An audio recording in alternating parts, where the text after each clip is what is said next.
Yeah. I think. Oh, hello. Is anyone there? Is he? Does he know he's cutting out again? Carlos, your mic is gone. No, I don't. Oh God. Oh no. Why?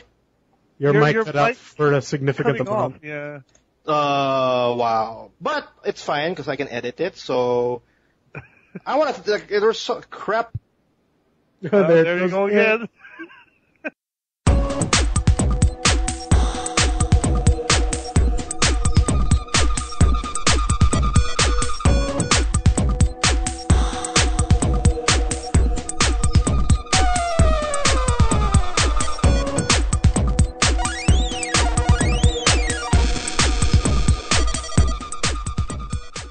Hey everybody, this is TMG Podcast. This is episode 38, and everything is done. Everything is done. The technical issues are done. Steam is done. E3 is done. This is Carlos, with me as well. Hello, everybody. And then we have Miggy back. Hey guys. Miggy's alive from vacation. The prodigal son Has arrived. Oh. I've spent all your money. He has. And this is a podcast all about video games, and we should jump right to it, even though it's a very slow week. Well, not really. I mean, Steve, I got a pretty good haul for this throughout the Steam sale. I don't know about you guys. I bought some stuff. I mean, my PC's shit, but I want Your to have. PC is not that shit.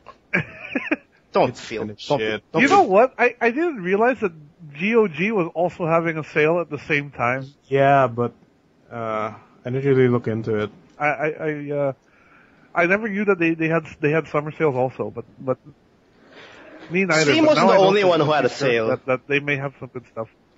Yeah, everyone was having sales. PlayStation Network was having a sale. Good Old Games was having a sale. Good Old Games, they had a good amount of games, and they have their own niche. It was all classic games, and they were awesome packages of, like, I don't know, D&D. What else do they have? They also have Tales of, like, the point-and-click adventure bundles, like with Tex Murphy and Monkey Island. They also have, I don't know, it's a good Bullfrog games, which I was so tempted to get. Like Theme Hospital, Theme Park, Dungeon Keeper. It was really tempting, but I didn't get it. All my money went straight to Steam. So did mine. Mine mostly went to Steam as well, except for one item I bought on Uplay because it just came out. But I'll talk about that in a bit. Yeah. Do you want to talk about what we've been playing, or you want to talk about your haul? No, I want to talk about what we're playing first, like our impressions, like just the usual. Because there's just one game that it was part of my Steam overall like haul, but it was the only one that really stand out. Just because it was just only 3 hours of my time compared to the others that I bought from Steam, and it was Brothers. And this game, from start to finish, just, I don't know. My mouth was open the whole time. It's a game. This is Brothers: A Tale of Two Sons. Yes, Right. Brothers: A Tale of Two Sons. It's a game. It's a game from, I forgot the developer, but it's available in PC, Xbox 360, and PS3. Yep. And it's a game about two brothers who sadly lost their mother from some drowning. The little brother witnessed it and all that. And then I think maybe, I'm not too sure if it's like years after or months after, his father gets sick. And now the two brothers, there's an older brother and a younger brother, have to go on this journey to find, I guess, somewhat the cure to help its dad. And that's pretty much the gist of the story. And it's a very, I don't know, from the start, it was very charming. Like, there was no, the language of this game was somewhat like Sims. Like, there's no actual... like they just blurb about... Yeah, they just blurb out. But it was... They communicate so much, though, just by their actions also. Like how they talk with their body movements to the people, even though it's just gibberish. Yeah, exactly. Yeah, you can still pretty much understand what they're talking about. Yeah. You can pretty much understand what they're talking about, and you can also pretty much understand their personality. Because what I appreciate about the game on the first hour was when you're going through the town, which is I think the start of the game, once you have the other brothers interact with other people or with the environment, like you get different reactions. Like where the older brother starts acting all like responsible and serious. Like he actually met this old lady who was sweeping I guess her front door, like Yeah, area around her like front lawn. yeah, her front lawn. She was sweeping, and if you make the brother go up to her and interact with her, he He'll gets the start broom. sweeping. Yeah. Whereas the younger brother, he gets the broom and then he just starts playing with it. You know what I mean? Like He'll like balance it on his hand. yeah. So like those little gestures, those little interactions pretty much already show the personalities of these two characters, and that was like a really small treat. And then you see it every now and then in the town. As you move forward, though, it kind of changes. So it's only like it's a short game, but for some reason it was able to like shift from one atmosphere to the next really fast. And when we go with the gameplay, it's also unique in a sense that you're technically it's only a one-player game, but you're actually controlling two people. Yeah, it uses it's really difficult to play that game with a mouse and keyboard. It's really a dual stick controller game. Yeah, whoever's considering to get this game, if it's like in PC, I highly suggest you get a controller for this because it's optimized for controller. Yep. And you'll understand why. And it's actually not too hard to once you get used to it on the controller. I did also like how in this game, like I played this game before already. The variety of the locations was very interesting. Yeah, it was well placed, and I thought it actually was a longer game, but it's actually a short game overall. Yeah. That actually says a lot, because I guess how they managed the time that they had was like just like from the town to another place to another place. Like the brothers went literally. You can see that they went through a journey in a small amount of time. Right. And it's that's actually I actually feel like that there's a lot of deeper symbolism and imagery in this game that you could get if you really took the time to kind of study it, because like the whole idea for me is like this is a game about being a brother, like siblings, right? But like I'm not gonna really spoil too much, but there's one part there where like you kind of meet this ogre kind of creature, and he's trying to find his girlfriend. Yeah. You know, that's pretty early on in the game, so it's not really a big spoiler. But I know that like there's like if you kind of think I'm not smart enough to see it, but I'm pretty sure like they picked that the kind of the ogre and the girlfriend ogre for a reason, you know, like there's a there's a bigger picture. There's a bigger picture to the whole thing. Like there's symbology in there somewhere. There's even like a stage. Do you remember the stage where they were like it was like a war zone with giants? But this is also not a big spoiler because like you'll you'll see it pretty early on. But even that, I was thinking like, yeah, there's got to be some extra symbology here. No, and that's the whole reason why I was saying that this in a short span of time, you can literally see like the game shift from one locale to the next. Mm-hmm. Like one time you're in a really humble town with very bright colors and sunlight. Yeah, and then from what I noticed as you progress through the game, it's starting to get more darker and more what's the word? It was more deep and darker. Like the atmosphere is more dark, brooding, scary, brooding. Yes. Started to get a little bit more sad, and it helped the story as it progressed. And I think that was just amazing because I played this game in one sitting. And we should mention the controls of this game. Yeah. It is fairly simple and yet can sometimes be mind-boggling. It's actually one of the biggest assets of this game to why I think everybody should play it. Because the reason why we want you guys to try out this game on the controller is because technically this game is the controller is cut in half. You have two brothers, the older brother and the younger brother. So technically, I guess I'm right when I say the left part of the controller is the big brother, while the right side of the controller is the younger brother. Yep.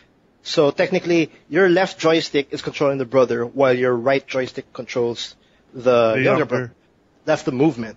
And then you have the like. There's only one button. There's just a trigger. One button for each. Like the left trigger, I think by default, is essentially the action button. Yeah, it's the everything button. Brother. Yeah, and then the right triggers for the younger brother, and it does about everything. Yeah, You and just walk up to something and press it, and they do a thing. yeah, and what's so interesting and what's so awesome about this game, about this combat is, I mean, not combat, but this gameplay is, it's all about puzzles and trying to get the one brother, or like both brothers to the next area. And you literally have to like, it's like you cooperating with yourself. And it's actually hard because it's like your brain is having a hard time with the controls because like at one point you thought you're controlling the older brother, but then again, oh wait, no, it's the younger brother. That's actually the thing I found I had a hard time sometimes. Sometimes I would tend to focus too much on one, and I end up inadvertently, like unconsciously moving the other brother in the same direction. So it was sort of like messing with my brain. While I was playing it, but eventually you sort of get used to it. It's probably good mental exercise in a way. It was a good mental exercise. I find what helps with that is I usually keep the older brother always on the left side of the screen. Yeah, that's what I do as well. Like the older brother's on the left side, while the younger brother's on the right, so that when I'm moving forward, I'm just your brain. Yeah, all I'm doing is if I have to move forward, all I have to do is just press both of them up. And then if I have to do something, I know that the brother's on the right side. It's not really a bad thing. It's more like we're not used to this kind of control scheme. So like every now and then when you're doing every now and then you have a climbing sequence where you have to like climb with the two brothers slowly one by one. And then sometimes when you climb and then you have to hold the trigger to hold on, you actually press the wrong trigger. So like then the other brother actually falls and then you fail just because you forgot that you're actually taking care of two people, not just one. So in that sense, it was hard to get used to. I think I got used to it towards the end, but I really appreciate that they're able to wrap the whole gameplay, the whole game into that one concept, and they didn't make it repetitive at the same time. They kept it pretty fresh, like towards like on the I think the bridge part where they had to attach themselves with a rope. Like that changed up the whole gameplay to me. That took a while for me actually. And what else do we? It's a really great game, and I don't wanna spoil the ending because I think Miggy hasn't finished it yet. Yeah, don't spoil it. A lot of people probably haven't. But all I'm saying is that it's just shocking towards the end. It's not something that it's not a common thing to see out of a video game.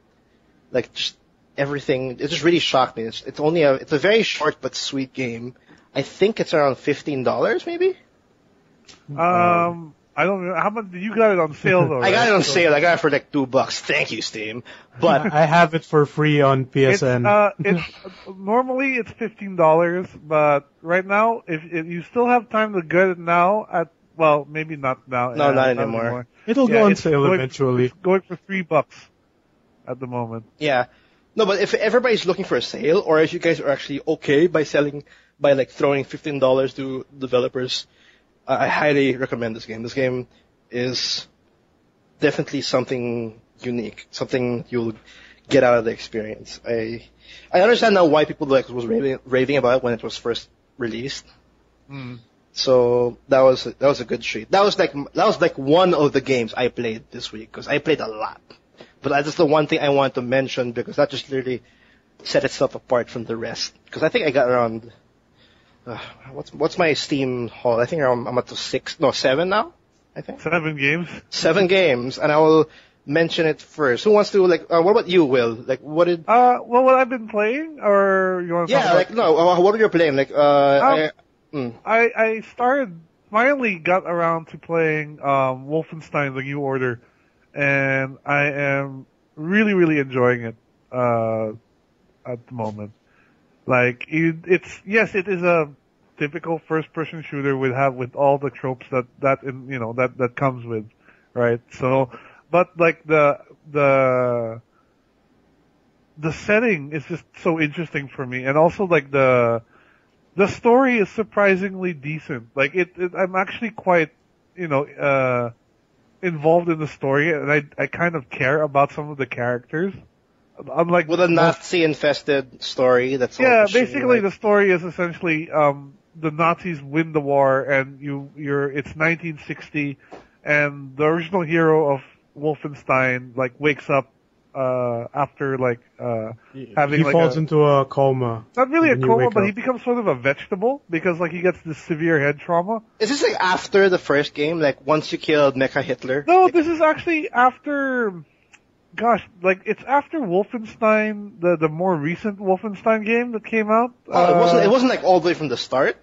Because that was my impression. I really cannot tell you what the Wolfenstein timeline. the Wolfenstein timeline is, right? Like all I know is Okay, there was so- the so original one. There was Return to Castle Wolfenstein, Oh yeah, okay, that was also the one of the remakes, yeah, okay. right? And then there was another one that I think it was just called Wolfenstein.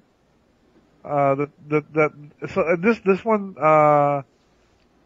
comes directly after this new the last Wolfenstein game because there are returning characters actually. Okay. Oh. Yeah.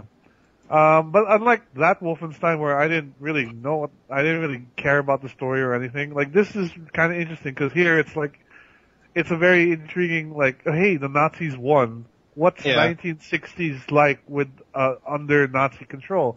And then there's like little things that like you're like, oh wow, I kind of want to know more about that. Like the Nazis are the first to land on the moon, right? Instead of the Yeah, Americans. I found out. Okay. Things And like apparently, that. there are robots in Metal Gears. Yeah, there are Nazi 1960. Nazi robots. This is 1960. Why not, I guess, yeah, why not? They did have Mecha Hitler. Yeah, they did in the I first guess it Wolfenstein. fits. That was my impression when I heard it's after the first one. No, but go ahead. Okay, so Yeah, and then basically you're a resistance fighter, so and you meet up with some of the older characters, and then the NPC cast is very well fleshed out. Like you learn like, oh, this guy used to be a baker, like in the UK, and then the Nazis invaded and shit happened, right? So you kind of sort of are like one of your other teammates is an ex-Nazi soldier who like he had a child, but the child was born with a club foot. So you know what happens when the Nazis, hey, it's And they're you're not not perfect. a perfect Aryan child, kill it. it's not worth the food. So he can't, he turns against the Nazis. So there's all these cool little things like that. How's the combat, though? The main character is probably the least interesting of all. Again? The combat feels good. Like the shooting feels really good. The selection of weapons feels good. The only I like how you can carry more than 2 guns. Again. you can akimbo pretty much anything. Like you can akimbo assault rifles, akimbo shotguns, akimbo. Perfect. That's just how And Wolfenstein's the supposed to return of a weapon wheel. Yeah, there's a Yeah. weapon wheel. The only thing I didn't really like is that there's the level up. Well, not really a level up system. Like there's the way you unlock like little perks is you have to achieve like certain things, like kill 2 people with 1 grenade, for example, right? Oh, okay. And if you do that, you unlock a perk. Okay. And some of them are just really obtuse, like you have this laser gun basically that has a ricochet ability, and then one of the things you need to do is get 5 kills using the ricochet, and that's really difficult. So what do you get after that? Once you do that, you get like more, like you get something. I forgot what you get, but more ammo for the gun. yeah, or something like that, right? It sounds like perks that you don't really have. You can just ignore. Yeah, exactly. You don't need them. Yeah, because that's what I also heard. Like these perks are like you get it, cool, but if you actually completely ignore it, it won't see much of a difference in terms of like how you appreciate the game. And the villains are actually also surprisingly well written. Like they really feel. I think they really feel. They're very stereotypical evil Nazi scientist types, but With the like, evil laugh. You really feel like he's cruel in the game. Like you get the sense that this is a cruel guy and he needs to die. He needs to get akimboed. Yeah. But overall, I think this is a very good return to form for the series. Considering it's been sort of lackluster, I guess, in the past. Yeah, since the first, like, everybody knows what Wolfenstein is. It's one of the first FPS shooters, and since then, I think Bethesda's having a hard time like rekindling that franchise. People are now calling, well, based on what I'm reading, people are now calling the New Order like what Bethesda's been trying to do for years. Like when I also like how they kind of avoided the whole supernatural element the first one, because I'm reading it now. Like the first one I remember that game, the Wolfenstein remake, and they had a lot of supernatural and very weird weapons. Yeah, it had some pretty odd weapon, and it was Return to Castle Wolfenstein was it did what do you call it? It involved the supernatural, which is I just found really odd. Yeah. But yeah, overall I'd say pick this one up if you can get a good price for it. It's pretty good. They didn't bother with the whole multiplayer thing. It's just a straight up single player. I think there is multiplayer, but I haven't attempted it yet, so okay. I don't really want to speak on that yet because I honestly don't know what it's like. But overall, it's a good hearing that. Yeah. Overall, it's a good game. It's a good entry into the Wolfenstein series, and I also really like the designs of the future Nazis. Like they look menacing. Like they look really badass. Like the soldier armor and stuff. The Killzone has nothing on this game. Like. These guys, they're what I find interesting about it is that they're readily identifiable as being Nazis, but their armor looks like modern, like it looks up to date, it looks new, and it looks menacing, right? But it's not like, you would never mistake them for anything but Nazis. they really, so kudos to the designers though for pulling that off. That's awesome. I'm actually I think towards like maybe a month or two, I'll definitely pick this up because this is one of the games that was in my radar. But of course, like everything around me was, just, distracting me. But good thing this finally getting some good props this franchise. And there's no multiplayer. I double checked. Oh, okay. It's a single player experience, and I don't know. I'm all for single player games because we have so many multiplayer games. So keep it coming. Because like the games like Wolfenstein and like Metro Last Light, stuff like that, I want more of that. Because like Last Light had a good story. Oh, looks like no, it's happening again. But yeah, Last Light did have a good story.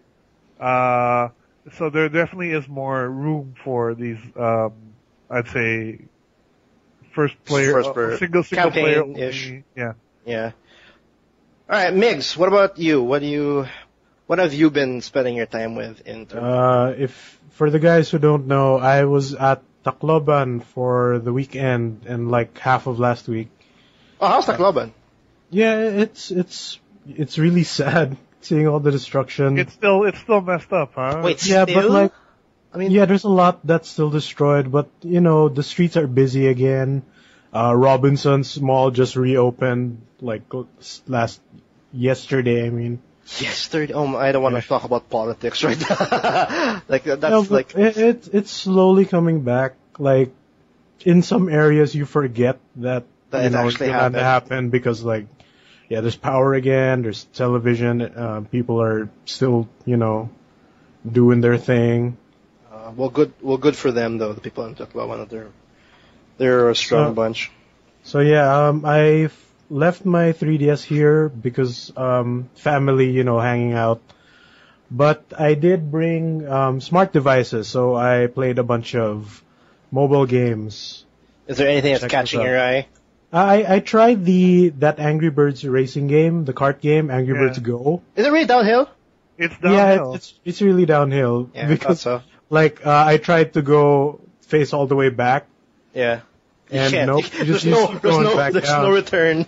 Even if you use the speed boost power up, it just automatically turns you around. But yeah, it's a lot better than I thought. Like it doesn't even use the old Angry Birds theme. It has a new soundtrack, which I actually like. It just sucks that the pay gate hits you really early in the game. That seems to be a growing trend, unfortunately, with a lot of. Essentially, after the first area, you get hit with a pay gate.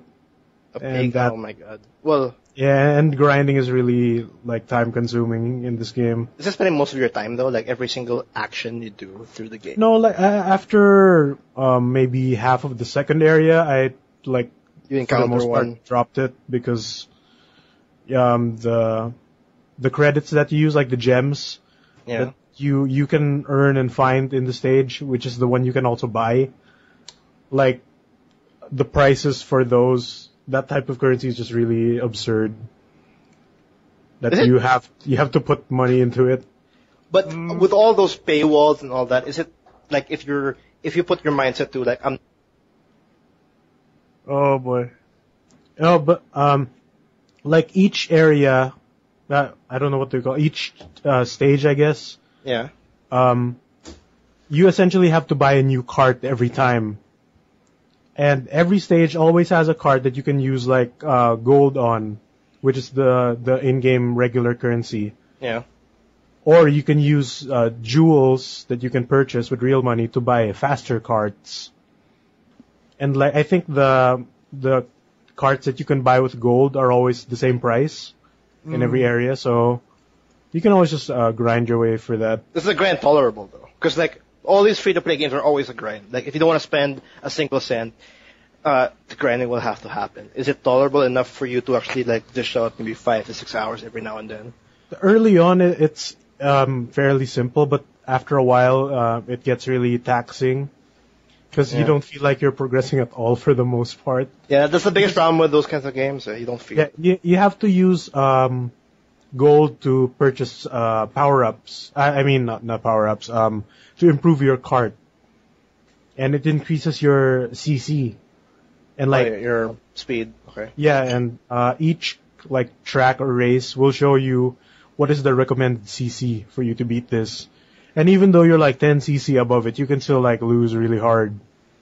How are the races though? Like it's a complete different experience because it's all going downhill. You can't go back or anything. It's a go-kart simulator essentially, right? So Yeah.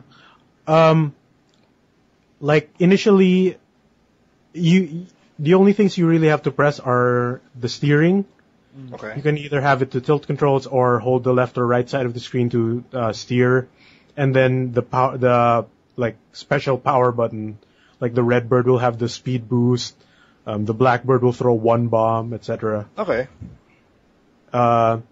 Oh, they have their special ability. Is it like Mario Kart where they have those objects? Yeah, that they collect? like in Double Dash, where each character had their own specific special move. Oh, okay. What's different about this is that the steering is mostly drifting. Oh, So okay. you usually have to anticipate where you want to steer before it's not like a reflex turn. Mm-hmm. So sometimes that can completely screw you over, because like once you go into a jump, for example, it's hard to like steer, and then you might hit a wall or something, etc. Or if because like you can also see the gems on the road, and if you miss it and it's downhill, it's gone forever. That's how I found out like turning around doesn't help, because I missed the jewel. Is it? Yeah, but if you increase your handling, it gets easier, and you get used to the drifting side of it. It also looks like it's a pretty game for a free to play and by Rovio. This is only an iPad game. Yeah, it's available on iOS and Android. For tablets, you can't. Can you actually play that game on a phone? Yeah, I can play it on my it's also phone. Okay. Because there are some games where it's just iPad only. So I was just wondering about that one. But I also checked out 2048, that like number sliding game. Where 2048. Yeah, 2048. Yeah. That's surprisingly addicting. It is. I actually played that. I've never heard of this game. Like, I'm kind of curious about it. So, like, can you explain what it is exactly? Oh, just How do you explain that game though? We pretty much. When I see people playing that and posting about it, I'm like, how would you find this fun? It looks like Sudoku with even numbers.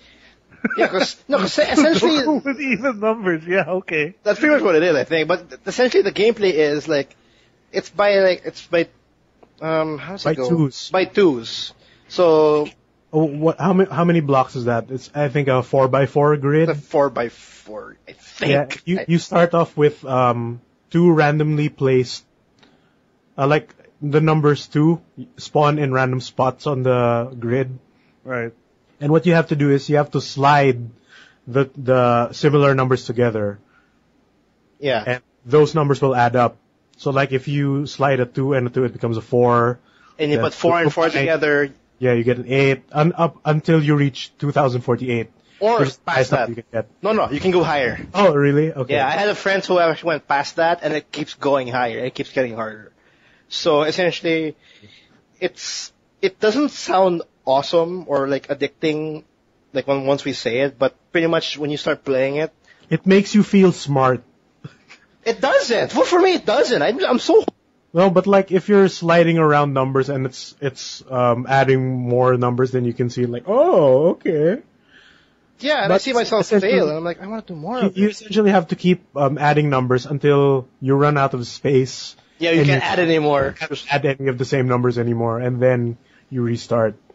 And like all it is your score just keeps getting higher. Like the more numbers you add in one swipe, essentially, it's like I don't know. Yeah, it gets harder because, like, for example, when you get 10, 24, and then you have to put that block on a very strategic place. Because it becomes more of a null block because you have to, it'll be pretty much hanging in your board for like, I don't know how long until you get another 1024. Yeah. So there's a little bit of strategy involved in where you place your blocks or your big blocks, and then you start banking them and then start combining them when you can. So it sounds simple, but it's actually pretty deep and, I don't know, for me it's hard. For me it was a hard game. It's fine, except it's sometimes bullshit when because every swipe you make spawns a number on any available block, and it doesn't like where it spawns is random. So like you're gonna swipe, I'm gonna swipe this here, and it'll leave it open for me to add these numbers. Then it'll spawn a completely different number in that area, and screw your game over. But yeah, it's 2048, I guess, easier way to say it. It's free on, I don't know if it's on iOS. I'm playing it on Android. It is, I play it on iOS. The only, like, issue is there's ads when you finish a game, which isn't all that bad. It's actually normal for free to play games, but yeah, ads are always going to be there. I mean, as long as the paywall isn't like in your face, then I think it was just jarring because like I was playing in the province where there's barely any internet. And so I just kept going and going. Then when they came back here and tried it, I got stuffed with a video ad. So like I thought my phone crashed or something. It just happens though. Yeah. Last game I really got into like last night was Sonic Dash, I think. Is what it's called. Oh, Sonic Dash is like the Temple Run Sonic game, right? Sonic, yeah. And that's it. It's just Temple Run with Sonic, and it's literally Temple Run just with Sonic. Like I like how it looks more than Temple Run because Temple Run is really simplistic and blocky. You gotta go fast. Yeah, you gotta go fast. You gotta go fast. Sonic, you know. Okay. Gotta go fast. Gotta go really fast. Is there anything different, or they just literally copy paste the thing and they just change the color and the? There's like power ups and shit. Like okay. There's boss fights. Like there's really easy boss fights. What, they run against you, or they just run beside? No, they like throw traps and you just have to dodge them until they run out. Then you wail on them. Innovation. It's amazing. Innovation. At least Sonic's getting a decent game though. Yeah, and it used to be I think $2 when it came out. Now it's free, so that's cool. Gotta go fast, guys. Gotta go fast. Fast, dude. And that's me. Mobile games. Haha. We haven't talked much about mobile games in a while though. But I think the only time we did that was Dungeon Keeper. But that's for another time. That's all negative. That's another time. You want to move on? I want to talk about my haul. I want to hear your haul let's too. talk about Steam summer sale is over. Our wallet is surprisingly alive, but we got a lot. I don't know. I got a lot. You say you got a lot. This is the trick. I think we learned is just be patient. You know, what I do is I put everything that I could possibly want on my wish list, and I just check it like every day. I just see what's on sale. Like if anything is like 50 to 70% off, that's probably as cheap as it's gonna go. So Actually, that's when the you actual usually pick it up. for Steam sales, because initially when the Steam sale happens, majority of the games are on sale, either 30%, 50%, or 10%. They're on sale. There's always a discount. Yep. If they're not on the community voters list or the daily deal list or the flash deal list, they're not on its maximum discount. At the most, it's 50 when it's not on those lists. Yeah. So, like, if you get, for example, Walking Dead Season 2, it'll be priced at 33% off without going on those flash deal stuff. And then if you actually waited instead of opting for the 33%. I have a perfect example of that. Because, like, the previous day, like, I just came home from the province, and I heard Steam sale left and right. Yeah. I went to buy, like, Steam creds from Data Blitz. Okay. And, like, I was looking for the games I like, etc. Then I checked the next day, of course. It had Goat Simulator for $7, I think. So, You get it? Yeah, Goat Simulator, I got it. Nice. Then the next day, it's $5. It's like, oh, yeah, I gotta save $2 and got some other shit. Yeah. And I'm Gotta not go fast. The other thing that's surprising that Carlos, you're the one who taught me this, is that the cards that you get for buying stuff or participating in the Steam sale sell for a decent chunk. Maybe 15 to 20 cents each. Yeah. So you sell 5 cards, that's $1 for you. And with games going for like $2, $3, it's easy enough to just sell cards and get that amount. As well. Some games go for $1.75 sometimes, so it matters. No, because initially, well, based on this sale, like the summer sale for 2014, they get special, like, specific cards for that sale, and then, like, those sale-only cards, it's only going to be in your inventory for a limited time. So, like, guys, if you have cards now, sell it. Because once it's done, it's done. I mean, look at this right now. The Witcher 2 is 80% off. It's only $4. Yeah, it's only $3 actually. Is it? Amazing.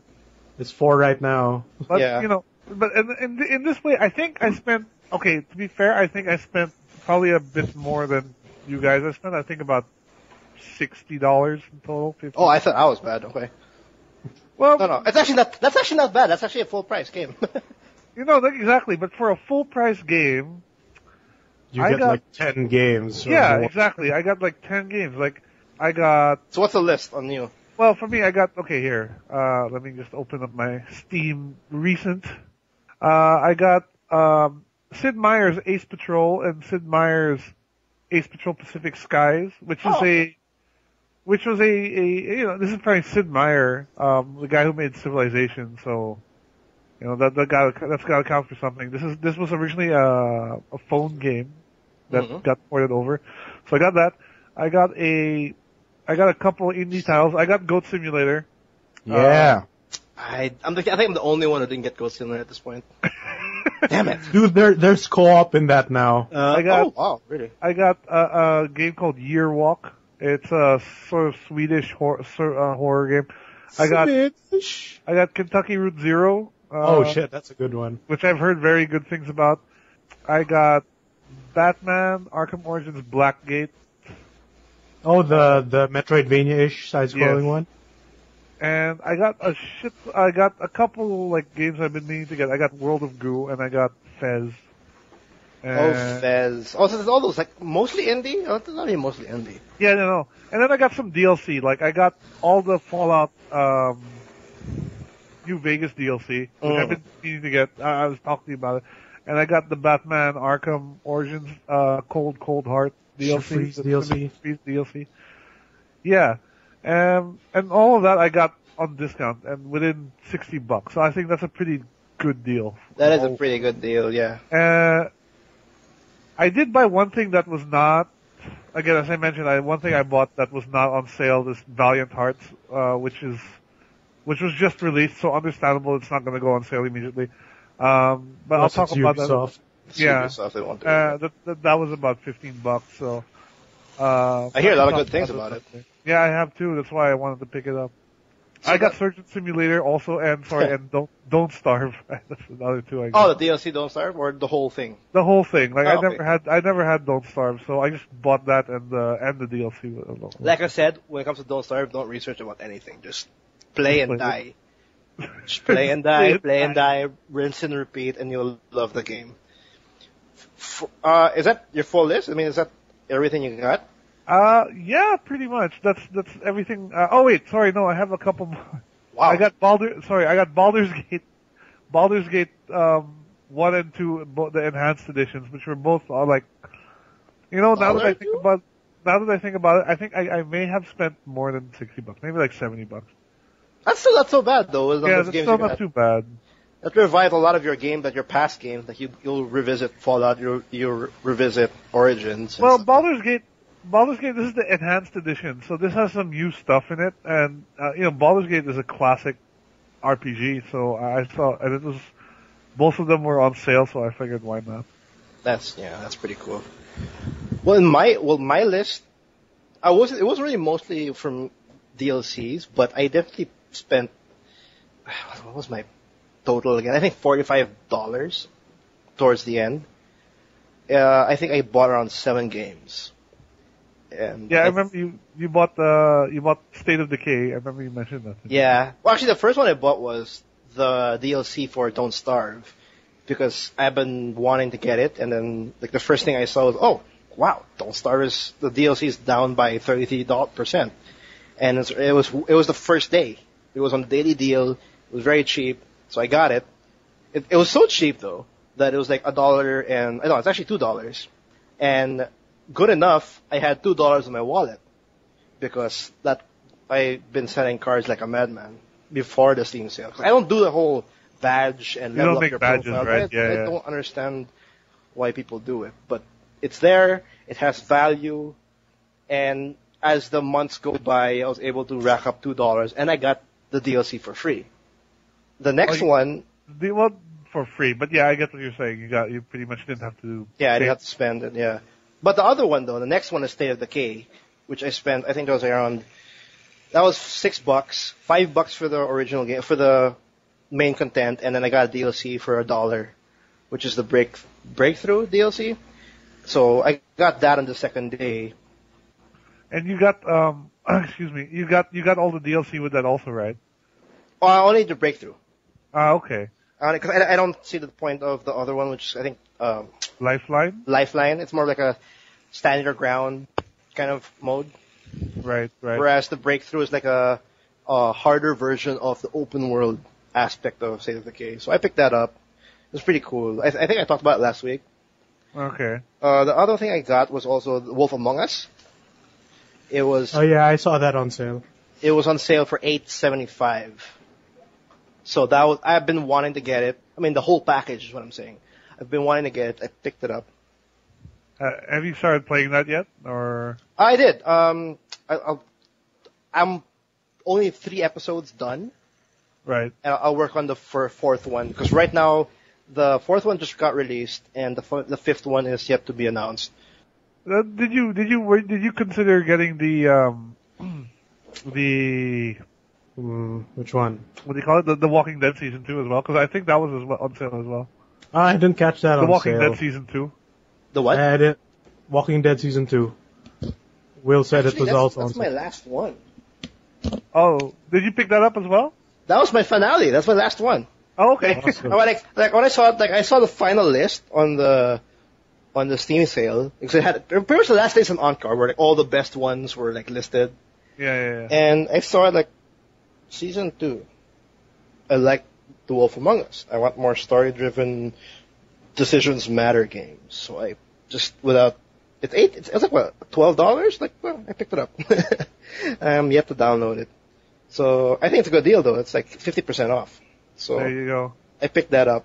And what else did I pick up? I also picked up this game that I've been all throughout the summer. I was the summer sale. I was kind of should I get it? It might be not worth it. And I got it anyway. And that game is Payday 2. Payday 2. And, I got it. And so are you happy with your purchase? I am pretty happy. I'm happy to the fact that it turned out as a good game. I'm still going through it, and I think I'll talk about it next week. But because I still need some time with it. But I'm also happy with the fact that like maybe 5 of my friends or 6 bought it, because when I explained like what they have to do, which is co-op robbery, they just jumped in because it's only $5 for co-op robbery, and they all just jumped in and they bought it, and we're having a blast. Co-op robbery sounds like a great time, you know. I didn't think that would be enough for them to like, oh, I'm in, like $5 for just that. Okay, I'm all set for that. But we're having a great time. I'll talk about it next week because I think I need more time to see because there's character progression. So I want to talk about that. What else did I get? I'll open my Steam. I got also Fallout New Vegas. Because I've always wanted the whole thing. Edition. Yeah. So it's Fallout. I had a few hours. I'll check out the new DLC because that's the reason why I got it. I didn't really play the DLC, just like you will. You played it before, right? On the console, I think. On the PS3, but I also actually didn't. Well, what was that? I didn't finish the whole all the side quests and all that because it was so buggy. Like, it was crashing left and right in the PS3. Exactly. It's a heck of a buggy. It was really buggy. I think it's much better now, but, I'm talking about vanilla, like, once it came out. I bought it in day one.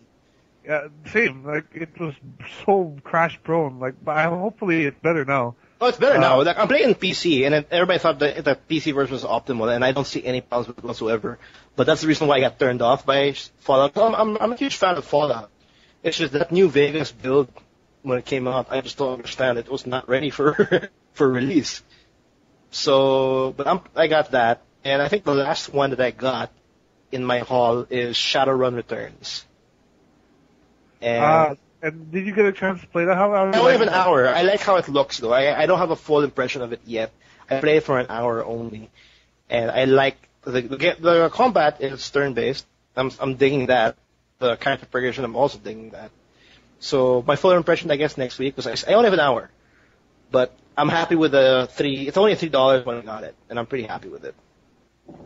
Definitely. And then, that was one game I remember the dialogue was just so good that you couldn't help but want to read everything people were saying. Yeah, but it's so funny, though, because thanks to all these RPGs that have voice. Yeah. This was actually, I'm okay with it, but I felt that need of I'm not used to this. I kind of want voice. In these characters, it's a throwback in a way to to how things used to be, but yeah, I get what you're saying. No, I know it's maybe I got spoon fed from maybe Mass Effect and Dragon Age and other games with voice, and I guess my imagination was kind of hampered. Dude, even Magus had voice acting. Yeah, that too. But I'm not saying it's a bad thing. It's more like they really. Magus is still Game of the Year. Hell yeah, man. Forever, man. I'm just gonna say that. No, but I'm not saying it's a bad thing. I'm saying Shadowrun Returns is literally, it's going back to its roots, and I like that about it. So, I'll definitely play more of it. And of course, it's player driven. I mean, user created content driven. So after I do the campaign, I'll check out the people who actually make campaigns for this kind of game. So. That's pretty good. That's my haul, and that's only $45. Oh, also I got Brothers. A Tale of Two. Yeah, Brothers, right? Yeah, I got as well. That's $3, and awesome. That's the most awesome $3 I've ever spent in a short amount of time. I mean, and I think overall in my whole haul, I think it's Brothers that I got the most out of when I played it. That's great. That's awesome. Because that blew my mind. What about you, Migs? Did you get anything apart from Go? I probably spent the least from you guys just because I didn't have a lot of money on hand. Yeah, that's cool. I spent around almost $20, but I got mostly. That was my budget actually at first. I got actually, I'm kind of. It is good that there weren't any major releases like this month because it gave me money to spend on the Steam sale. I hope that Steam sale. Oh no, go ahead, Miggy. I'll talk about that in a bit. I don't know. This Steam sale felt a bit weaker than last time. I guess maybe because we just have most of those games or I've played already. Mm-hmm. So I got a ton of indie games instead. like the ones I just really wanted because I only had $20. First one I got, the one that made me like instantly go out and get the $20, like after I just got home, was Battle Block. No. That was like the next day. Code Simulator. Okay. I got Battle Block Theater. I've heard things about this. I heard good things about it, but what is that exactly? But I don't know what exactly it is either. Yeah, it's a 2D platformer. Like I wouldn't say puzzle. Yeah, those the way they present cutscenes is like puppets, or like puppets? Like puppet. Yeah. You see characters like cut out and stuck on a stick, and they're like being flailed around. Okay. That's a good. Yeah, with a hilarious narrator saying everything. It's pretty neat. It's something you gotta see for yourself. Okay. Then it's just like side-scrolling, platforming, jumping around, get these gems, get to the next goal. Because the story is you got shipwrecked and you landed on this island with where cats are the rulers, and you have to do all these platforming things for their entertainment on a stage play. So like there's traps everywhere, etc., etc. Oh, okay. Okay. Are you a dog or something, or? No, you're a human, and I think you're naked, because... I think you're naked. It's sort of like the Super Meat Boy-ish art style. I see, okay. I'm not sure if it's made by the same guys. And how much was the damage when even with it? Battle Block wasn't that much. I think it was around $3 or $4 or something like that. After that, I got, of course, I got Payday 2 because of Carlos. Then I think our other friends on the internet also got them. Well, you have an hour to get it. Just saying. Yeah, we'll get it so we can do something about it. We can make a video. You have to get it, man. I'm sorry. I influenced maybe 3-4 people. I'm saying, dude, Payday 2 for player co-op. Criminals, and then they're just all gung-ho and doing it. I feel bad, but everybody's liking it. Everybody's happy. The Christmas sale, I was in the same position as you. I was like, it was just staring at me in my wish list. I was just like, no, I'm gonna remove you before I decide to do something. It just I saw it on the daily, like flash sale. Like, oh my god, 80% off for just $5. But I don't have anybody to play with because Payday 2 is pretty much a co-op game. So I co-op game because is there even a single player option at all? No, it's literally it's like Left 4 Dead but with criminals. With really dumb AI. No, with zombies. No, it's actually zombies as well, but they just have guns and armor, and they walk fast. But like in Payday, right? When you can scout the area before you put on your mask and shit. Yeah, so like just a small. If you're with the AI and you do that, they'll just start shooting without you. Yeah, that's why it has to be. It's a really you need to play driven game. People, yeah. Yeah, but like I'll talk about it next week because I want to. So far, it's well worth the purchase. I don't know why I was so hesitant because as much as like I want to play with friends, it has to be group oriented. The community is actually very friendly, which is very rare for a shooter. In this country. Yeah, for this country. And like when I was all starting out, we're trying to do the heist. We're trying to do it right and proper, and if someone fucks up, no one complains. And we just keep going. And that was my fear. That's why I was kind of hesitant, because I didn't want to like play Payday 2. I join a game, and then once the game happens, someone just runs through a bank, shoots everybody up, and then bam, we're now on a shootout. Like that was my fear. But now, no. People will want to do stealth first, but maybe 95% of the time it fails. But I just like that attempt that they're trying to figure it out. Just like how other heists, like actual heists are. They're trying to make it all quiet. But they're trying to play the game properly. Yeah. And then they actually communicate via chat. So the community is starting to turn out really nice. And I'm gonna throw Arlie in, and then I'll also invite Miggy, and then it might be Will, you have to get it. We have to do a video about it. Let's play. No, buddy. You must. You will. Eventually I will. Eventually you will, yeah. But that's I guess what else you get for the summer sale? You got Payday 2. What is that your that your full list? After that, I got Surgeon Simulator 2013 because I tried the demo of that. It was really fun. So sad I didn't record it. Isn't it like an alien body? Yeah, DLC? There's one where you have to do it in space and everything's floating around. Of course, there's a place. And then there's one where you have to do it in a moving ambulance. Oh God. Yeah, I know, and there's even a Team Fortress thing I saw that you could do in that. Like you could it ties in with the Meet the Medic video, and then you have to do a Uber heart transplant on the heavy. Uber heart. Oh, okay, I get it. Yeah. Yeah. That's pretty cool though. But Surgeon Simulator is like what, $375? It's around the same then. Oh, okay. $3 or $4. $3 or $4. Then I preemptively got Goat Simulator for $7. And then it went on sale the next day. On sale even more the next day. Saved $2 and got another game, but Have you played around with Goat Simulator yet? Like I played a bit with it. I'm wondering, like, I'm feeling like, did I really just spend $5 on this thing? No, I tried it before, remember? But yeah, oh yeah, you did the demo. Yeah, it was really laggy. So I'm guessing it'll be the same. I have to upgrade my video card. But it's nice to have because I really want to play more Goat Simulator. Then yeah, that's pretty much it. Battle Block, Goat Sim, Payday 2, Surgeon Sim.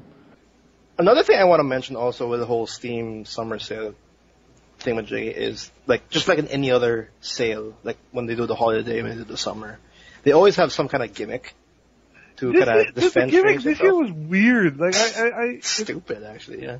I didn't understand how it worked at all until like I had to reread it. And apparently it got rigged. Like people were rigging. Yeah, essentially the summer, like the game technically for this summer sale is it's called the Summer Adventure, and you simply have to like every day you have a chance to like you race against like different teams. Once you start this adventure, you are placed on a specific team: the red team, blue team, purple team, green team, or pink team. Right. So and what each team is going against is every day the team with the highest points becomes the winner and gets a chance of winning in-game items as well as I think the top 3 games in their wish list. Like the 30 players in that team only, like 30 random people will get 3 games from their wish list. And that's a huge incentive. And how you essentially get points in this mini game or whatever this is called, you either have to craft a badge, which gives you 10 points, spend money. Oh no, actually not spend money. Yeah, you have to just create badges as far as I know. Yeah, you create badges. You create badges from the Summer Adventure badge, badges from other games, and I think that's it. You just keep making badges. So essentially, it's pretty much you have to spend more money to have a chance of getting your game out of your wish list. Yep. Pretty much. What you were saying a while ago that it was rigged, yeah, there were actually people that, like the Steam community, some people actually were not going against each other, more like helping each other. Like, okay, the next day you guys will win this, we'll win that next one, because there are some items in this game where if you get it, you get it and you use it, you can actually transfer to another team, or you can steal points from another team. Wait, you could transfer to a different team? I didn't know that. Yeah, there's an in-game item. Once you create a badge, you have a chance of getting these specific items that will help your game, like transferring to another team, stealing points from another opposing team, and putting it to your team.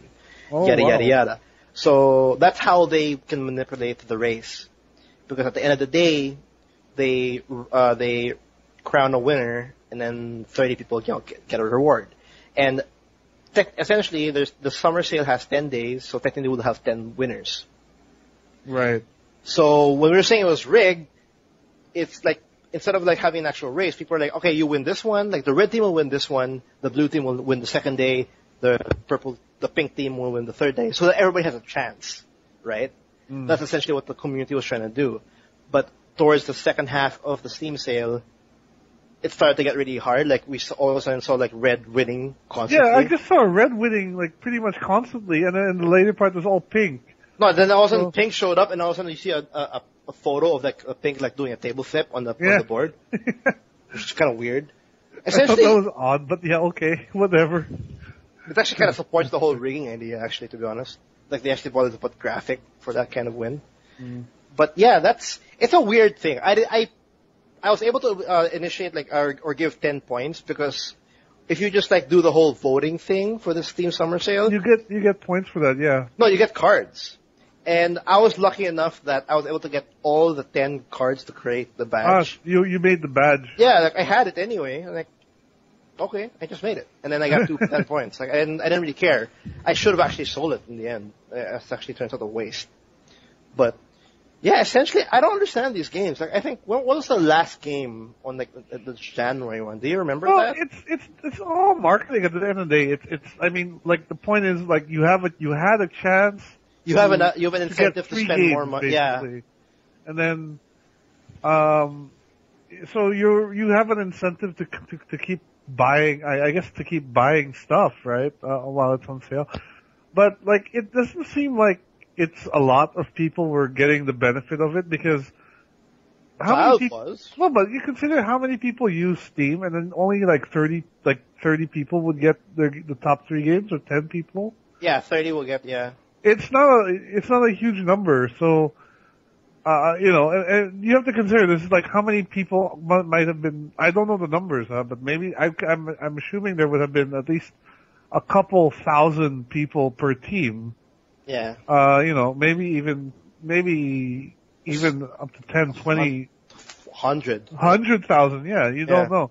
So 100. Why only 30 people, right? Why not make it?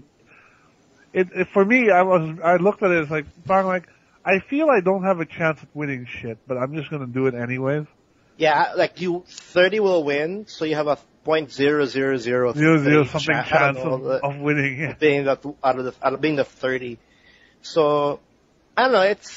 I'm sure there's still like everybody does the whole bingo thing. They all still do the lottery. There's a huge chance. There's a really small chance, but they still try it anyway. Yeah. And I guess it's also the same for like this whole Steam game. Like, because all you gotta do is put points, and then now you're eligible to be one of those 30 people, Right. essentially. So if, for example, to create a badge, you only have to spend like $3 to get all the cards, for example, because like the dollars like rack up to like .10, like 10 cents or something per card towards like the midway of the race. That's cheap change, but that's not cheap change for a user to have a chance to win 3 games. But for a Valve, that's still money racking up by like times 10,000. Yeah. That's a ton of money for them. That's a ton of money, and I think I don't know. I guess it's more like a trap. So people who join the summer sale crap or whatever, just ignore it. Because that's what I did. And then when I was watching it, it's starting to be more absurd, more just stupid, and a waste of time. So I don't know. It's just funny. I actually prefer that whole holiday one. I think 2 years ago, where if you just keep voting, you just get a gift, and there's a big chance you might get a game or something or a coupon. Yeah. That was more of a treat. But at So least, you think that this game was just not worth the effort that no, it's just more of a trap. Just focus on the sales. Just don't bother like, oh, I just might get 3. No, yeah, exactly. The chances of you actually getting the 3 is so small. yeah. So small. Even like creating one badge for me, it was already a waste. I could have spent those 10 cards could have been $1, and I could have more. I'm more. sure more because like I remember I sold my doubles at like 15 cents, 15 to 18 cents. Yeah, there. See, I could have gotten an extra DLC, like a weapon pack for Payday 2 or something like that. Yeah. No, it would have been much more worthwhile. Then a badge. Yeah, than the badge that apparently gave me like what is that? An icon for like on chat. I can put now it's weird. It's dumb, but it's a lot of money for Valve. It's actually pretty impressive because in the end they win. And yeah, till next time, summer sale is done. It's over. I'm happy. I'm not actually regret because I played the majority of my games. I'm not too sure about you guys. Yep. Like the only game I haven't played, which is actually The Walking Dead Season 2. I have a lot of games to go through myself, so hopefully we'll have more impressions to give you guys over the next few weeks. Because I don't think there's anything releasing like major that we need to cover. So yeah, E3 is done, Summer Sale is done, and there are a couple of interesting topics that happened within the week. And I think the one thing that kind of was unique or like stood out through everything. It's kind of weird, but it's hilarious for me. Sims 4 has a really weird limitation, I guess is what I want to say. This is kind of dumb. Like this is a lot of people feel this is like EA being EA, right? Yeah. Essentially, what's happening here is that the Sims 4 guys announced that the base release of The Sims 4 will not contain swimming pools, and it will not contain the toddler life cycle. So, or infant? Is it infant or toddler? The toddler, which is the next step after infant. So basically, right, yeah. Swimming pools have been around since the first Sims game. Sims. And it's been in the base of the first Sims, Sims 2, Sims 3. So, having it removed is just such a odd thing. Everybody's reacting over this one. I think overreacting, but I guess it's to be expected for people are really afraid that basically EA is going to sell them swimming pools in an expansion pack at a later date. That's the Sims 4 swimming pool party expansion. Yeah, exactly. Some bullshit like that, right? Like summer party adventure. Remember when this SimCity, the new one, had no terraforming, but it was actually in the code? Oh. Yeah, that's the big worry here, and that happened. Oh, okay. Like here's the thing about The Sims. Like The Sims has a big following. Like it's a pretty large following. Maybe not a big following, but it's a very active community and relatively sizable. And they've already got a very successful marketplace on The Sims where you can buy items, Sims hairstyles, clothes, things like that for The Sims 3. The Sims in general is a very casual game, and when it comes to casual gamers, they love spending just to enhance the experience. Like, I'll just get more paint or maybe more wallpapers or whatnot. Yeah, exactly. And there's already a proven model that and it worked for The Sims 3. So people here are now worried that EA is just going to take this to the far end, and just like throw a paywall right at the beginning and say, hey, you want your swimming pools? It's $5, or shit like that. I would be kind of disappointed, but I wouldn't be shocked that this would be DLC released on day one because I don't know, it's just what EA does. It's EA, yeah, exactly. I'm not saying like EA is like being like the really bad guy, but it's just what they do. Like if you know their other games, like maybe Mass Effect, for me, in my impression, they're the first ones who did the whole day one DLC concept. Like there's DLC to buy once this game is live. And usually that DLC is just a part of the main game they cut out. Yeah, to sell. EA is the reason why I think when development happens in a game, you technically only ship 80% of what they develop, and then 20% has become DLC. Sadly. That's my impressions now in terms of game development, thanks to this whole downloadable content business. Man, I would rather drown my sim than fucking having him die of laughter. Yeah, seriously. I don't care about dying of laughter. I care about making him go to the pool, pausing suffer. Pausing the game, taking away the ladder. The ladder. Yeah. Die of exhaustion. Resume, and then fast forward it, and then wait until he dies, and then die of laughter in real life. Like, that's the experience I want to experience. Oh, but God. no. 90s, man. Bring it back. But no, now we have to have weird EA stuff. So now we have to pay.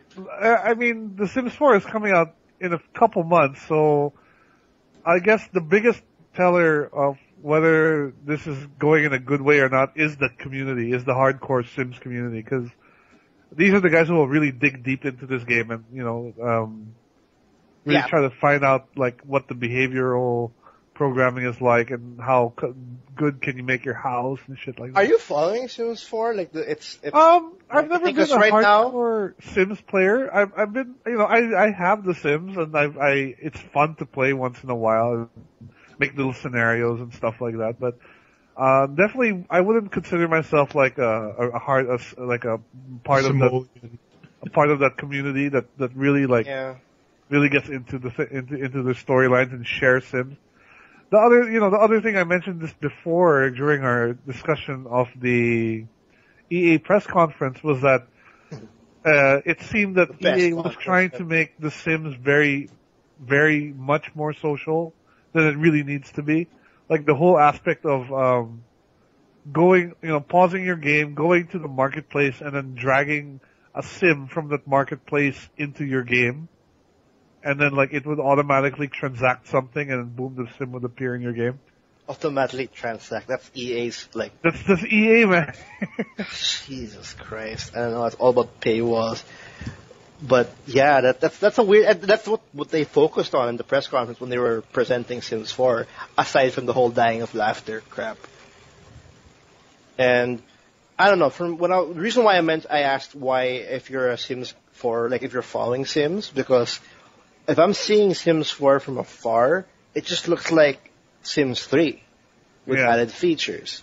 Like That's why I was wondering if you follow it, because right now I am not sold to it being the next, like the sequel or the next iteration of the series. Because right now it just feels like an expansion that was expanded upon. Like, expansion that's like... I guess we'd have to wait and see, because I couldn't tell you either, like, how... Graphically, it doesn't look all that different, but... Yeah, gameplay, even like in terms of gameplay, 2 and 3 are actually somewhat similar, just a little bit more deeper in terms of like personalities and what you can do. Sims 4. That's the thing about The Sims, is The Sims has never really been like the jump from one iteration to the next has never been like massive, I guess. I mean, I think the biggest one was The Sims 1 to The Sims 2. But it was pretty big. It had the whole personality thing, or their goals, like their goals in life. They had it in 3. Yeah, that's true. They did have that in 3. But I mean, graphically speaking, it's been very minor increments. Yeah, that's true. Like if you put it like side by side, 1, 2, and 3, like the sides are like sharpened enough, like they're smoothened out, but essentially the model, like the art style, it's all the same. And I don't know. I don't see a reason to get Sims 4. I think you're good with Sims 3, especially with all the damn expansions they've been releasing every 6 months, as if they're a smartphone.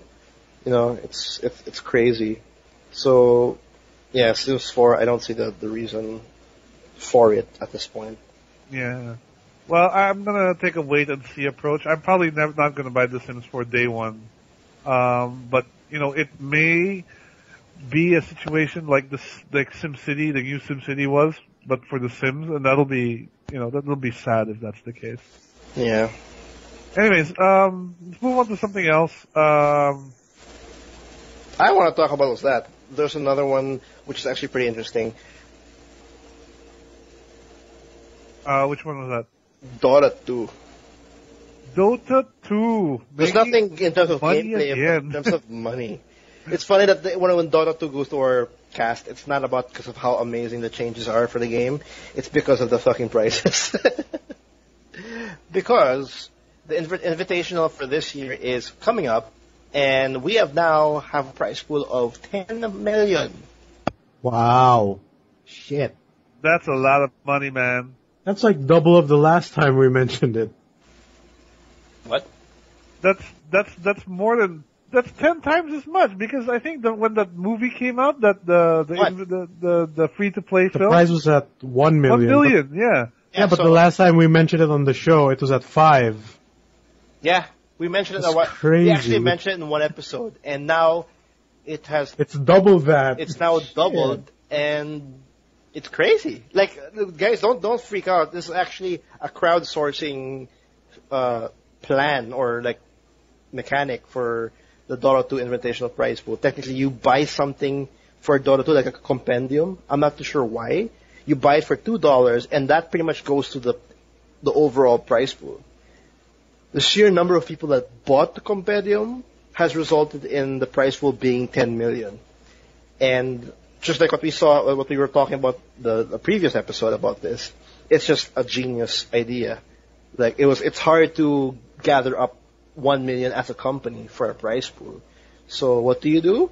You get the crowd to, funding. You fund the event. So now, esports has doubled in terms of like how it can be in the future. Because earning 10 million, that's not funny. But it's a crowd-funded prize pool, basically, right? So in a way, it's weird. It's like the community is paying for its own entertainment. Yeah. In a sense. Right?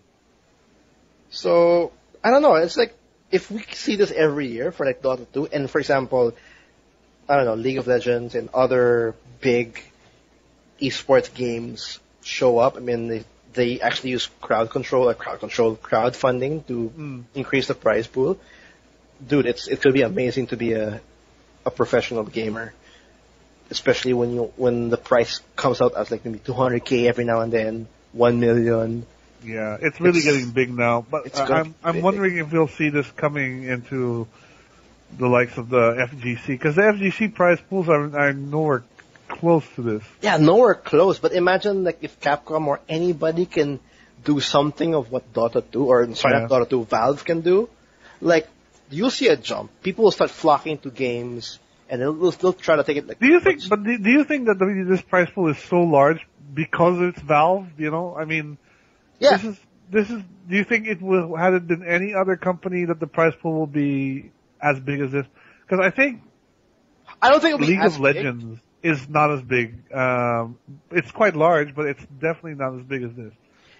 Yeah, it's not as big, and it's not all gamers buying this. It's also like audience, like viewers who appreciate like the game. So, I just think that like I don't think other companies will reach 10 million, but essentially they will have a bigger prize pool for sure, because there's always a crowd, there's always a support, a following, and they will gladly help out, just like what we see here. It's just Valve is Valve. Like, they're just able to dish out that much. They won't... Because honestly, if the FCG uses the same formula and they're able to dish out maybe 100K, I think it's good enough. A good start. Like, it's a good start. It'll just keep growing from there, because you're always going to want to outdo your last tournament. Of course. And 10 million is actually, it's expected, because it's Valve, for Christ's sake. How many damn gamers do they have in their system that are constantly, like, maybe playing Dota 2, or actually just in the Steam ecosystem, with the ability to buy the compendium if they want to support it? Like, it's just a no-brainer. So if other communities can just like grab this concept or this formula on how to fund, it's gonna be big. It's gonna be big. It's gonna be very big. There'll be a lot more players competing and all that. So I'm happy that we're seeing more. I'm not too sure if it's done. I'm just not sure if we can actually increase it more. Speaking of professional games and professional gamers, I want to mention this first though. But, okay. Oh, here we go again. What did you want to mention? Sorry. My headset. July 18. The Dota 2 International will commence on July 18. So I think there's time for it to get more than 10 million. But I just want to say that whoever wants to watch it. What were you saying? What I was going to say is that, speaking of esports, there's this weird. You want to segue to that one? Okay, yeah. Yeah, I mean, there's a little report here that the Electronic Sports World Cup and Ubisoft, Electronic Sports World Cup is esports fronting FIFA 14, Call of Duty Ghosts, Counter-Strike, a couple other things, have now declared Just Dance to be an esport. What in the the fuck? same category as shooters. Just Dance. So imagine that. I know a lot of people shit on Just Dance, like, a lot, but you gotta remember, Just Dance is actually one of the best-selling franchises Ubisoft has. There's a reason why it's called Just Dance 2014. It's a yearly thing, and It's a yearly thing. when you make it a yearly thing, it's a thing that sells. So, but basically, you're saying it's just a dance-off now, literally, Pretty much, it's a dance-off with points. where everyone is doing the same thing. Yeah. Yeah, and I don't know how it's gonna be I don't know how you compete against. Like, what? You'll have 100%, but who has the highest points will win? I don't understand. Like, I remember there's like Guitar Hero or Rock Band like competitions, and if you like perfect that song or whatnot, Yeah. it all depends on when you do that whole like the whole meter thing, like when you raise the instrument and then Yeah, the star power. yeah, when you do that is what pretty much determines the who will win when they do it. But in Just Dance, I haven't played it enough to know exactly how to make it. Yeah, at least with Guitar Hero, there's like accuracy and there's the scoring. But in Just Dance, like...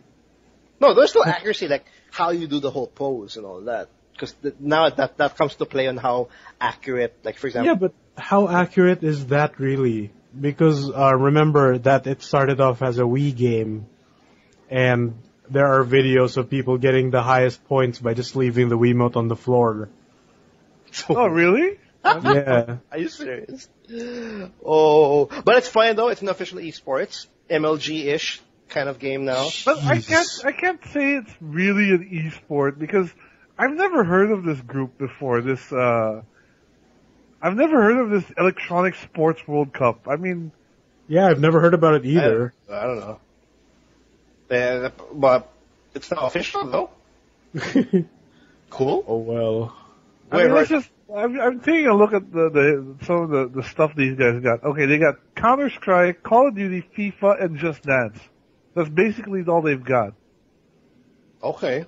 Which is the common thing. But it's funny, they actually have what's up, Just Dance World Cup. Riding the World Cup train. Yeah. Was that? But yeah, whoever wants to make it a career on Just Dance, you can do it.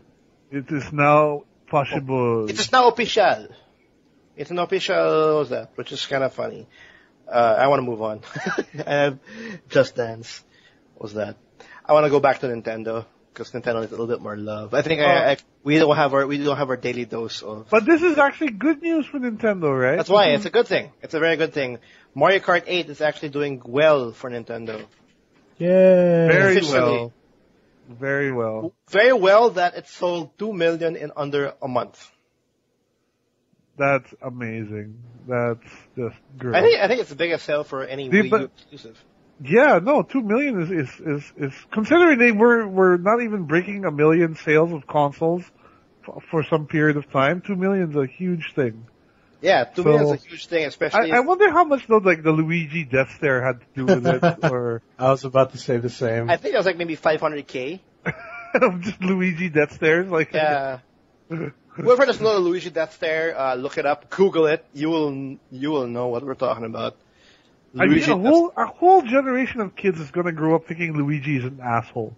You know, they're gonna grow up thinking he's terrible. Good. Good. Let it be. Let it happen.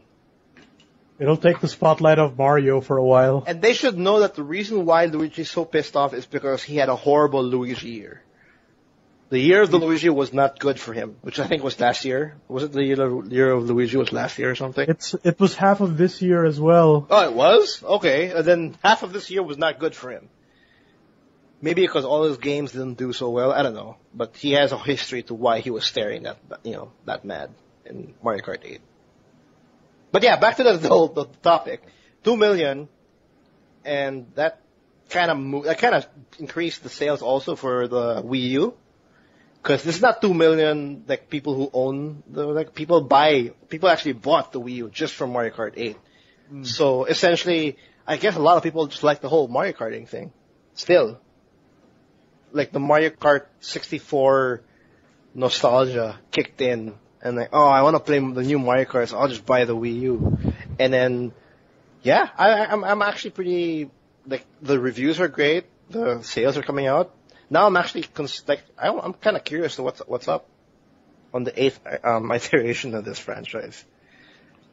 It's a good year to be a Nintendo fan. Like we mentioned this, I mentioned that I thought Nintendo won E3 with what they showed. Mario Kart's a big deal, obviously. And you know, it's freaking Mario Kart, for crying out loud. Like you can't go wrong with Mario Kart, regardless. No, if it's actually true, that's 2 million. Mm. Like, cause their the Wii U's user base right now, I think is at 6 million.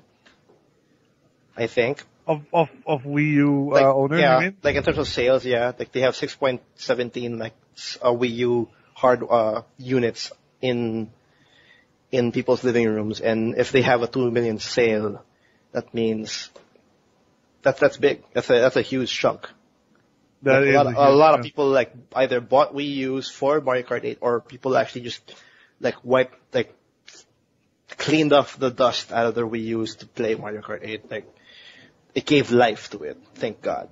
Now the problem is to like maintain that. As much as like Mario Kart 8 has now 2 million under a month. Yeah, they'll keep supporting it. I'm personally, for me, like I still kind of am hoping that they'll release a Wii U Lite first before I jump into that, because Wii U Slim. Yeah, because definitely from what we've seen in the E3. In E3, yeah, like there's just so much stuff that I want. Like there's just so much stuff I want now that's on the Wii U. So, well, I'll consider Wii U next year on 2015, because the things that I'm actually interested in, aside from Captain Toad, is next year. I hope they release a Wii U with a bigger like storage instead of just the 32 gig one, because remember that when at the E3 they announced Bayonetta 2 will include Bayonetta 1. Yep. Bayonetta 1 will not be on disc. It'll be like a code. Oh, will it? Well, Yeah. I thought it was, that's terrible. Okay, well, but that's still a pretty good deal, regardless. Yeah, you're still getting, if people who haven't played the first one, That 32 gig is not gonna hold up very long. That is unless true. they allow external storage, which I'm not sure if that's a thing. Especially if you're the kind of person that likes to buy like through the e-store or whatever or whatnot. Yep. 32 will not cut it. So hopefully we'll see a bigger base. Because like what? The PS4 and the Xbox One like rolled out with... And like, I think the other Wii is only 8 gig, and majority of that is already taken by the OS. Or whatever the update. Yeah. That is pretty... But it's good though. It's good to hear that they're actually doing well. And because like majority of our news when it comes to Nintendo is just all horrible. So it's good to finally get good news. Moving on, I want to continue with the whole good news trend, because I think I mentioned this last week. The summer games done quick. I mentioned it last week. They started last week, like a whole week of the community just playing games as fast as possible, and they were trying to raise money for a cause, for a charity event, and they were able to rack up 700,000. That's a pretty impressive amount. Yeah, And this is just speed running, right? Basically. Yeah, it's just they were live streaming on Twitch, and they were just pretty much showing how fast they can do the games. Like we have like Mario Kart 64 being finished, like all the races being done in like an hour. I saw Twilight Princess, no, not Twilight Princess, sorry. Skyward Sword finished in under 4 hours. I saw Fallout 3 done in 30 minutes. And I also saw like Fallout what was that game? Elder Scrolls Oblivion done in 10 minutes. Wow, 10 minutes. Yeah, we're talking about glitches. Like glitches are legit. Like Yeah, they'll glitch through the game basically. they'll glitch the game to finish it as fast as possible. So yeah, they separate the speedruns by method. Yeah. Like there are speedruns where they play the game legit, speedruns where they play the game through glitches, etc. Yeah, there's a Skyward Sword glitch. Like they had a legit Skyward Sword run which took I think 4 hours, and there was also after that they did another Skyward run which is called the glitch version, and they finished that in under 10 minutes. Because apparently there's a method where you can skip the entire game and go straight to the last boss. Wow. Remember when Ocarina of Time was released on the 3DS? Yeah. They kept it like, the speedrun glitches for Ocarina of Time? Okay. They kept all of that in the 3DS version. Oh, that's awesome. Because there's actually a way, like, you know how big the open field is in Ocarina of Time? Like when you Yeah. There's actually a glitch from what I remember where, depending on how you, like, roll and, like, equip the shield, once the bomb's about to explode, if you do a certain method when it explodes, that can propel you, that can make you, like, shoot up to the end of the map. So they do that in order to, like, if they have to go from one point to the other, they just do that, and then in under 2 seconds, they're already at the end point. And then that's actually legit, because that saves time.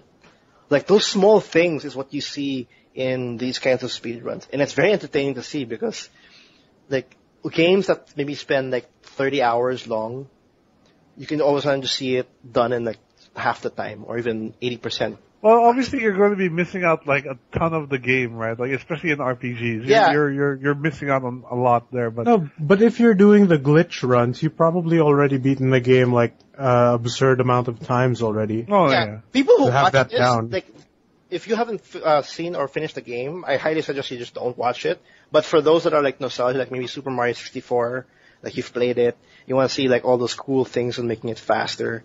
It's actually it's actually pretty awesome to watch. Like, like Fallout 3, that was a funny treat. Like, done in 30 minutes, just went straight. Like, whoever played Fallout 3, you have to go through the whole childhood thing. Like, you're a baby. Yeah. And then the guy actually found a way that once you're a teenager, he was able to find a way to go through the vault. Oh, without even having to go through all that. Yeah, so he actually finished the game when he was a kid. And he glitched to the point that whenever he gets hurt, there was no audio for when he gets hurt. There's no grunt, like, because he hasn't, like, got to that point yet. The kid file has no He's still a hurt kid, sounds. basically. Yeah, so, like, whenever he gets hit, there's no audio. He just jerks. That's it. And then, It's awesome. so, it's just funny, like, all those, like, and I think the glitch for that Fallout is, like, when you press, autosave, it blacks out.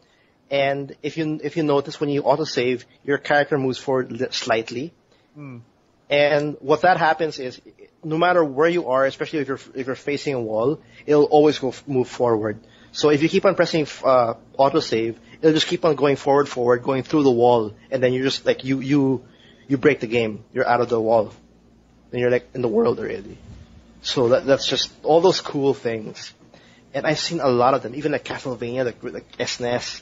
And all that. You see all of that. I saw the Symphony of the Night one where he beat the entire game, both castles, in 30 minutes. See? Like, He stuff like that. glitched through. It's a cool treat. It's a cool thing to watch. I watched a lot of that, like, throughout the week. And I just love the fact that they were able to dish out $700,000 for charity. And they do this, like, every 6 months. Yeah. And I think the first one was in January, and this one's now the summer one. And I don't know, it's really cool to see. I actually wanted to donate every now and then, because it's not an easy thing to do, as much as it's all fast and all that. So, I'll put a link so you can get, because they recorded all the runs. And I think in total, that whole event had like 160 runs. Nice. So that's 160 Damn. games played in just a span of a week.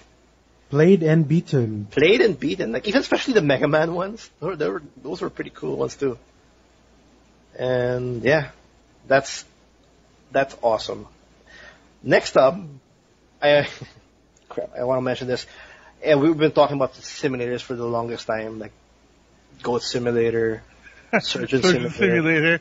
And now we're scraping the bottom of the barrel with this. Yeah, I want to mention that it's not really a big news, but I want to mention it because it's so stupid. Because in Steam, it's Rock Simulator 2014 has now been placed in the green light. Rock Simulator. Just Yeah. think about that for a minute. It's a game where you simulate being a rock. You play as a rock.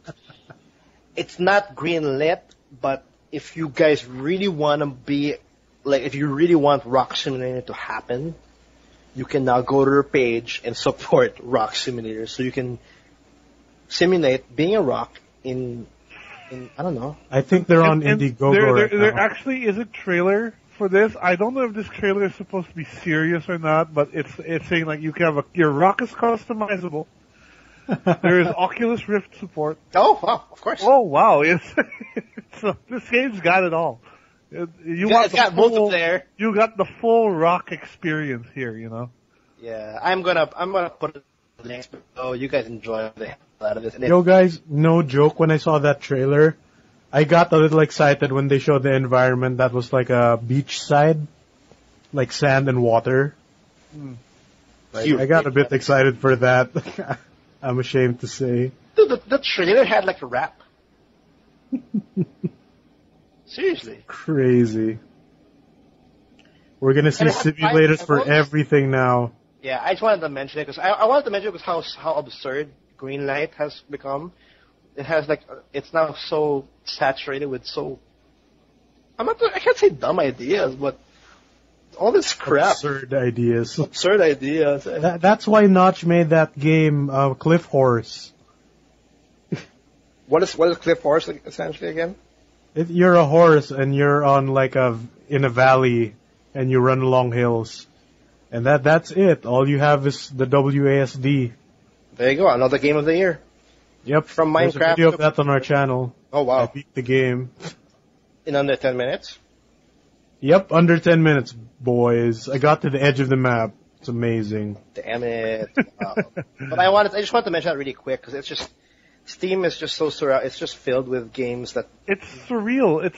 And this is taking away possible development time from like a proper like game that people are working hard on, you know? yeah. Not just throwing away as a joke. Like people are like this project has 2,000 comments, 64 discussions, and like stuff like that. I don't know. People are maybe looking at this, and I'm kind of helping it, but I'm sure there's a lot of games that need more attention compared to Rock Simulator. It's just because it's so absurd and stupid. It's getting a lot of attention. It's just sad. And I mean, you know when you I mean, Kotaku wrote an article about it, right? yeah, like something like that. I'm sure the developer yeah, it's just supposed to be a joke, but people are staring at it. Cool. We've reached that point where jokes and gimmicks will win out over the things where people actually put effort in. Yeah, it's a little. But Well, what can you do? Yeah, what can we? Yeah, it's a thing that needs to happen. Yeah. We must purge. Okay, so next up. But we're assuming Rock Simulator will be a bad game. For all we know, it might be the best game ever. Yeah, like Goat Simulator, Like man. Goat Simulator. That exactly. shit's amazing. That shit I heard is- there's another game that got kickstarted, like about being the asshole cat, like the. Did you Oh, see I that's a Unity game. Yeah, actually you're a cat and you knock shit over. Like Yeah, then you get like points and shit. Like I played that before the Kickstarter thing, and now it's fully funded. What's that asshole cat simulator 2015? Yeah, something like Yeah, that. it's just like you're just a cat and you knock shit over. What is up with the whole simulator crap? Is it just them doing like because there's farm simulator, there's like Euro Like truck. I guess it started with all that, like the Euro Truck Simulator, but it probably blew up even more because of Goat Simulator and how Yeah. absurd that game is. And it's legit, huh? It is, yeah. It's it is. legit. Like Goat Simulator is not like it's hilarious, but it's just I don't know, it's good for at least 3-4 hours, I think. Yeah. Yeah, but like, would you really call it a simulator of sorts, like in its true sense? No, it's not. But At it's least so with the other games, like you drive tractors in Farm Simulator. and then you have stats of like fatigue from what It's I remember. yeah. Then Goat Simulator, you become a demon goat. Oh no, and then you can and your tongue can stick on everything. Yep. Anyways, we got time for one last news item, and I wanted to talk a little bit about the PlayStation Now beta, which is ongoing in select parts of the U.S. I'm not too excited about this, but yes. It's worth mentioning because we're not excited about it because we're not getting it. Like we're not in the area where. No, this we'll get it. affects us. A lot of people a lot of Filipino PS3 owners actually have it, but it's not ideal for us because of our internet. Right.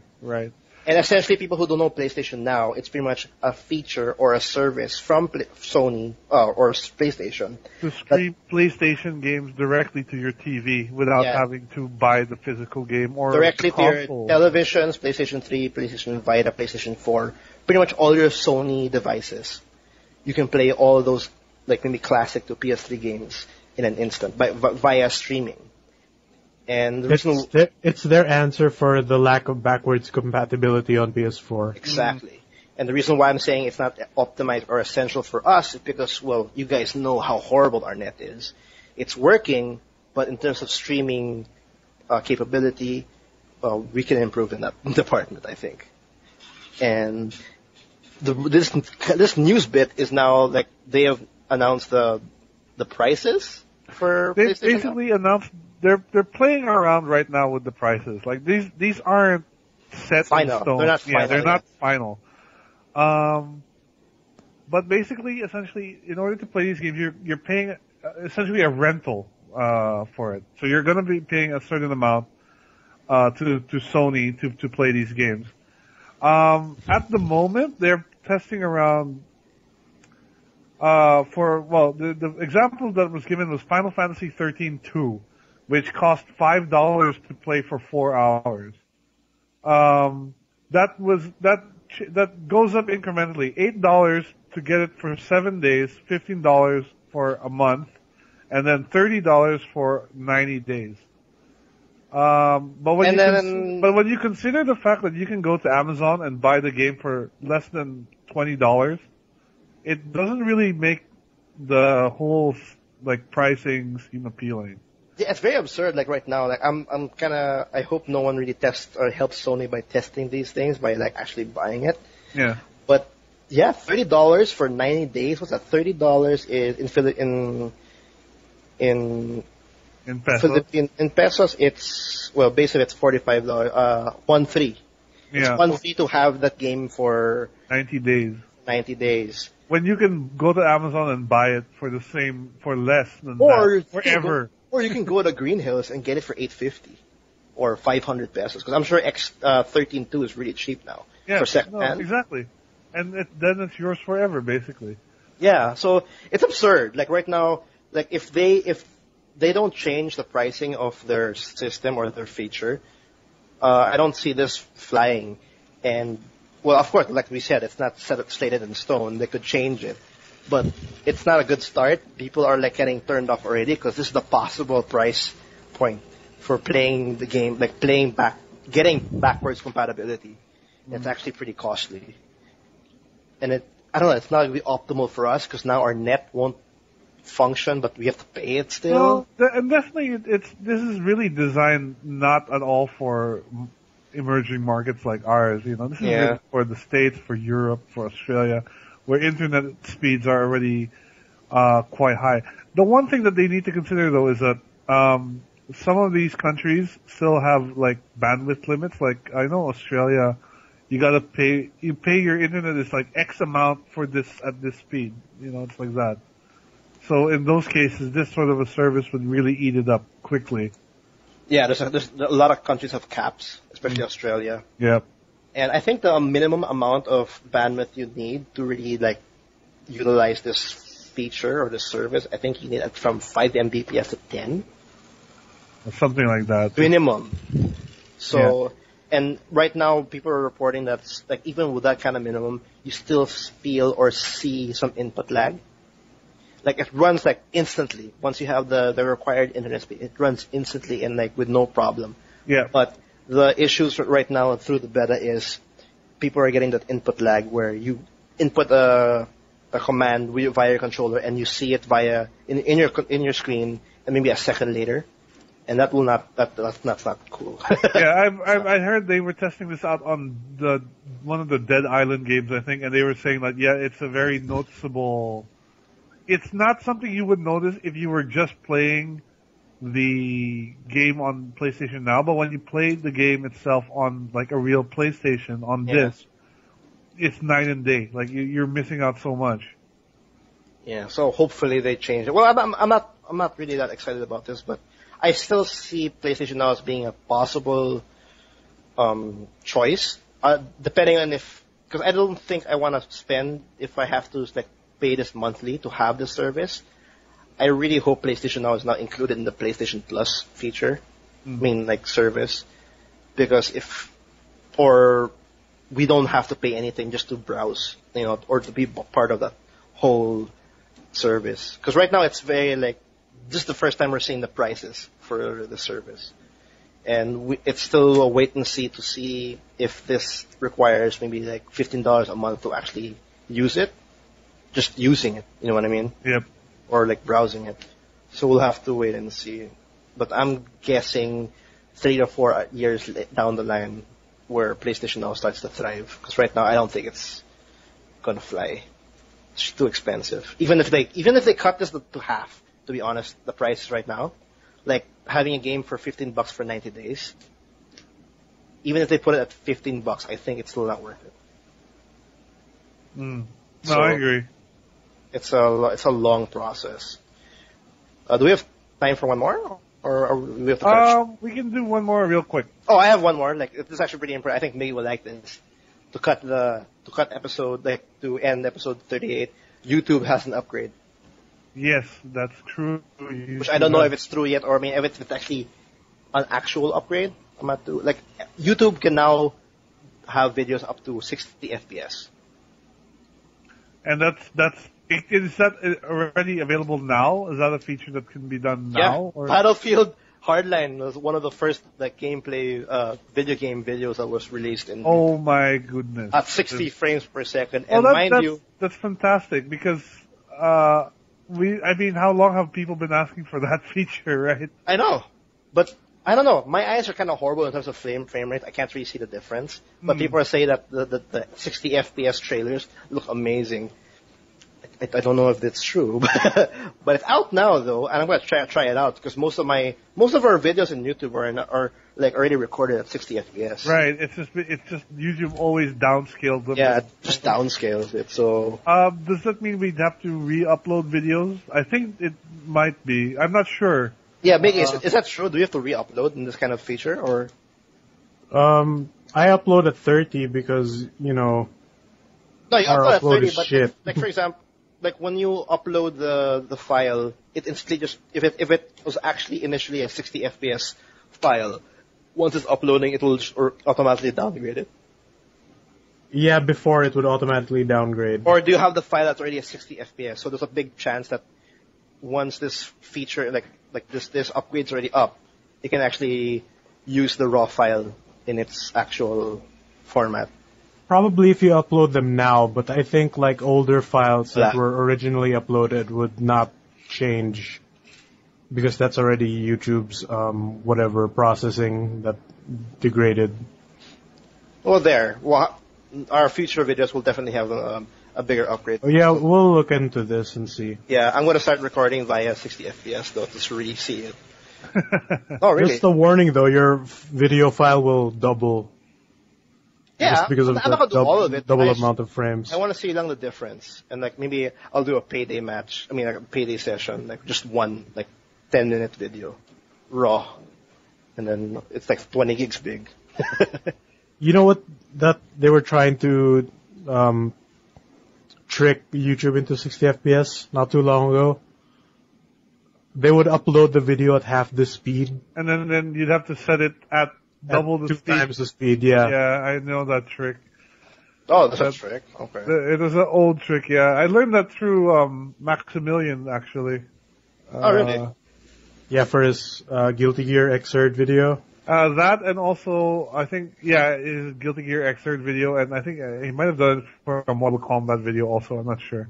Well, the tricks are not needed anymore. Yeah, FPS thankfully. So, yeah, we're definitely going to look into that.